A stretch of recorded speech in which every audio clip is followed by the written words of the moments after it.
All right, let's jump into another deep dive. Today we're looking at the 1985 classic, Invasion USA. Chuck Norris. Roundhouse kicks, you know the deal. But you sent over some analysis about the spycraft in the movie, and I'm kind of curious, is it really all just action, or is there something more going on? I think it's a little bit of both. Yeah, you definitely get your action fix with Invasion USA, but there's this layer of strategy and psychological stuff. People tend to overlook that part, I think. Okay, so for those who haven't seen it, or need a refresher, set the stage for us. Who are the main players? What's the whole conflict about?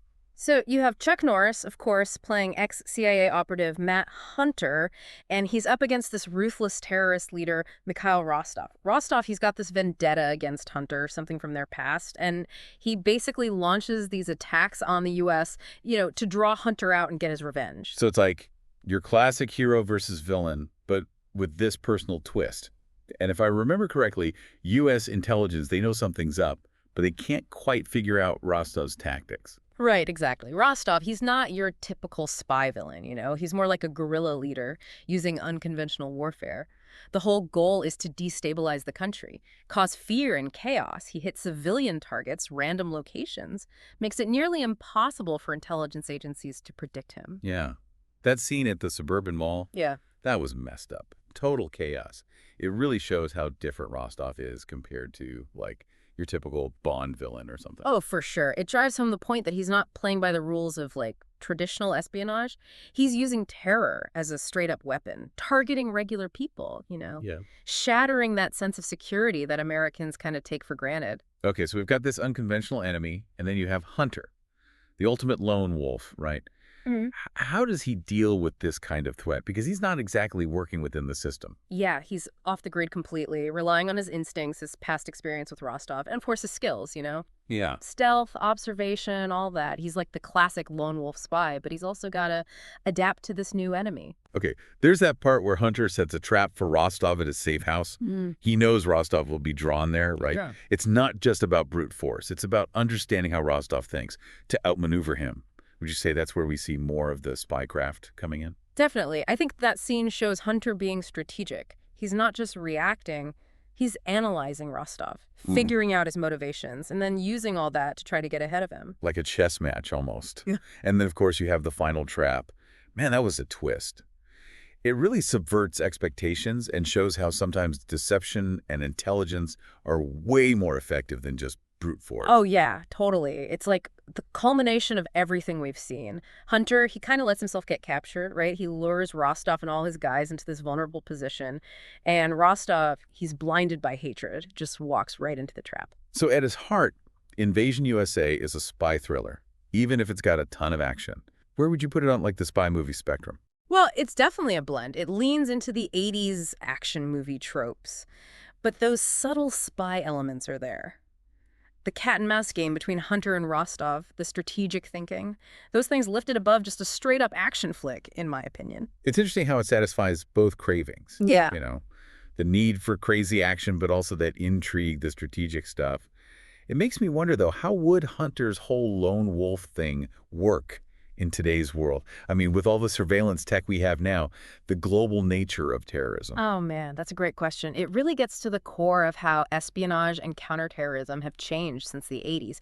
Could Hunter's old school tactics still work against, massive intelligence agencies and their resources? It's something to think about for sure. And terrorism itself is different, right? It's so much more complex and interconnected. Could one guy, even someone as skilled as Matt Hunter, make a real difference in that kind of landscape? That brings up some really interesting points about the role of the individual versus, the collective in modern espionage. Would Hunter have to change how he does things? Maybe embrace technology, work with others, if he wanted to fight today's threats, I mean. Okay, so we've got this blend of action and espionage. And it sounds like Invasion USA might actually raise some bigger questions about how spycraft itself has changed. But before we go too deep into that, let's focus on the specific tactics and scenes in the movie. What really stands out to you as highlighting the spy thriller elements? Well, there's a scene early on. Hunter uses his knowledge of Rostov's past to figure out where he's going. And he sets up a surveillance point. It's a small detail, but it shows that Hunter's not just relying on his fighting skills. He's using his brain, trying to understand his enemy to stay ahead of the game. I like that. It shows that information gathering, analysis, It's all crucial for espionage. It's not always about reacting. It's about proactively finding intelligence to anticipate your opponent. Absolutely. And, that scene also highlights how personal this whole conflict is for Hunter and Wostov. This isn't just some random terrorist. It's someone who knows Hunter, who understands his weaknesses and is targeting him specifically. Which adds a whole other layer to this cat and mouse game they have going on. And that personal element, it plays into the whole psychological warfare thing. Rostov's not just trying to cause chaos. He wants to break Hunter, make him feel powerless and vulnerable. Oh, yeah, for sure. That's classic spy stuff, right? Yeah. Messing with your opponent's head. You make them doubt themselves, and hopefully they screw up. Exactly. And Rostov, he knows how to exploit Hunter. He knows Hunter's gained this strong sense of justice, that need to protect people, so he targets civilians because he knows it'll piss Hunter off and maybe make him do something stupid. Like that scene where Rostov stages that fake hostage situation. Yeah. He knew Hunter would come running in to save the day. Yeah. But it was all a setup, just to humiliate him. Man, that scene was rough. It's a real turning point for Hunter, though, because he realizes he can't just rely on his instincts and his fighting skills. He's got to be smarter, more strategic. He has to adapt. Yeah. Which is a huge theme in the whole movie, right? Rostov's always changing things up, keeping Hunter on his toes, and it kind of reflects what real intelligence agencies have to deal with. They're always having to evolve to keep up with new threats. Yeah, exactly. The world of espionage, it never sits still. It's like this constant back and forth. And Invasion USA, even with all the explosions and stuff, it captures that pretty well. So thinking about Hunter in today's world, it seems like being able to adapt would be even more important now. Could he handle it? Embrace technology? Work with others? Or would he be stuck in his lone wolf ways? It's tough to say. Some people might argue that his old school methods wouldn't work in the digital age. But then again, maybe his instincts, his ability to think outside the box would still be valuable. Yeah, it's like the film throws this challenge at us. How would those classic spy skills translate to the modern world? Could Hunter be a cyber warrior? Hacking into networks? Manipulating social media? It's kind of a fun thought experiment. It really is. And it makes you think about how the whole spy genre has changed. I mean, back in the James Bond days, it was all about gadgets and glamour. But technology has changed everything. Now the lines between espionage and cyber warfare are blurred. The modern spy needs to be as good with a computer as they are with a gun. Which makes you wonder, are those classic spy skills like observation and deduction even relevant anymore in a world where it's all about data and algorithms? That's a big debate in the intelligence community. Some people think technology is the only way to stay ahead, but others believe that human intelligence will always be essential. Building relationships, understanding what makes people tick. It's like that saying, technology can give you information, but it can't tell you what it means. You still need people to analyze the data, to connect the dots. Yeah, 100%.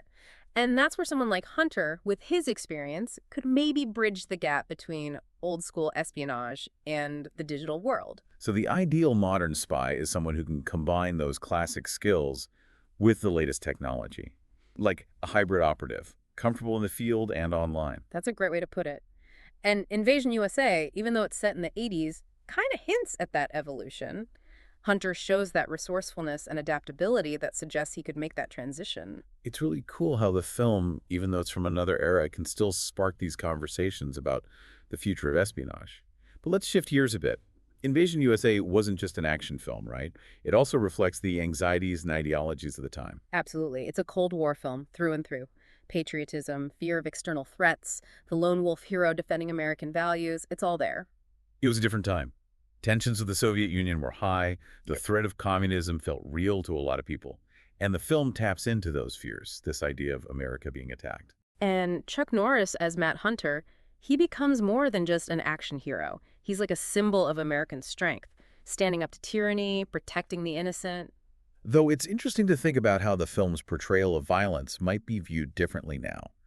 Back then, Hunter's methods were seen as heroic. But after 9/11, the whole conversation around fighting terrorism is way more complex. Those same tactics might raise some ethical questions today. You're right. The film reflects a specific point in time.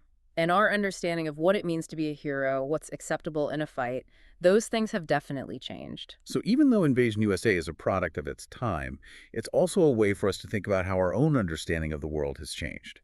and reminds us that even action movies can give us insights into the anxieties and ideas that shape our culture. I think that's why people still watch Invasion USA today. It's not just mindless action. It captured something about the American mindset in that moment. And it starts these conversations about heroism, the role of the individual, and how espionage has changed in a crazy world. Yeah, it's wild how a movie can be both a reflection of its time and still spark these bigger conversations. But let's get back to the spycraft in the film itself. We talk about Hunter's ability to adapt and how he understands Rostov's psychology. Are there any other scenes or tactics that really stand out to you, like from a spy thriller perspective? Oh, definitely. There's this one part where Hunter has to break into this super secure compound. He needs to get some intel, right? So he uses a combo of stealth, some diversions, and of course a bit of good old-fashioned hand-to-hand combat. It's classic spy stuff, like how a skilled operative uses everything they've got to get past these crazy obstacles. It shows you got to be able to improvise, think on your feet, right? You can't always expect a plan to go perfectly. Sometimes you got to adjust. Totally. And that's what Hunter does throughout the movie. He's not just a mindless fighter. He's thinking, adapting to whatever comes his way, always assessing the situation, finding weaknesses, taking advantage of any opportunity he gets. Which is kind of the core of espionage, wouldn't you say? Yeah. It's all about being resourceful, using whatever you've got to get the job done. Tech, psychology, stealth, deception. A good spy knows how to use it all. Yeah, Invasion USA gets that. Even with all the action, it shows those different sides of espionage. It's not just about blowing stuff up. It's about outsmarting your enemy, staying one step ahead of them. And that brings us back to this idea of evolution. Spy tactics and technology, it's all changed since the 80s, right? And how we see spies in movies and books, that's changed too. How has the spy genre evolved? What new challenges and opportunities are there? One of the biggest changes is definitely cyber warfare. Technology is a huge part of intelligence gathering now. The modern spy might be spending more time hacking computers than engaging in hand-to-hand combat. So that whole image of the suave secret agent with all the gadgets, maybe that needs an update. What if the new James Bond is a computer geek who can take down enemies from their laptop? Haha, maybe. And this shift towards cyber espionage, it brings up a ton of ethical questions, like how do you keep people safe but also protect their privacy?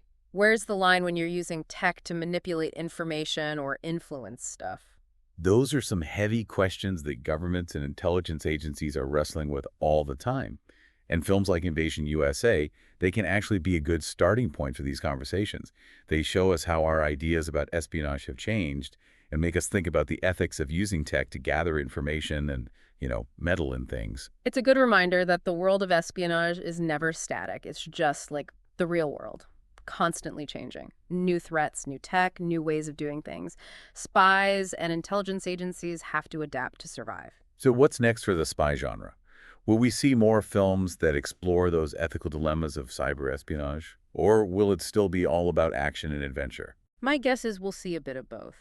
People will always love those classic spy thrillers with crazy missions and exotic locations. But I also think there's a growing interest in stories that dig into the darker, more morally gray areas of espionage in the digital age. Stories that make us question who the good guys and bad guys really are, and that force us to look at the sometimes uncomfortable methods used to keep us safe. Exactly. I think those are the stories that will really connect with people going forward. Well, I think it's time to wrap up our deep dive into Invasion USA. It's been a blast, hasn't it? Action, intrigue, and some surprisingly deep thoughts about espionage and how it's changed. I've really enjoyed breaking this one down with you. Me too. And to everyone listening, we hope this has made you think about your favorite films in a new way. The history behind them, the cultural context, the issues they bring up. Keep thinking critically, and we'll catch you on the next deep dive.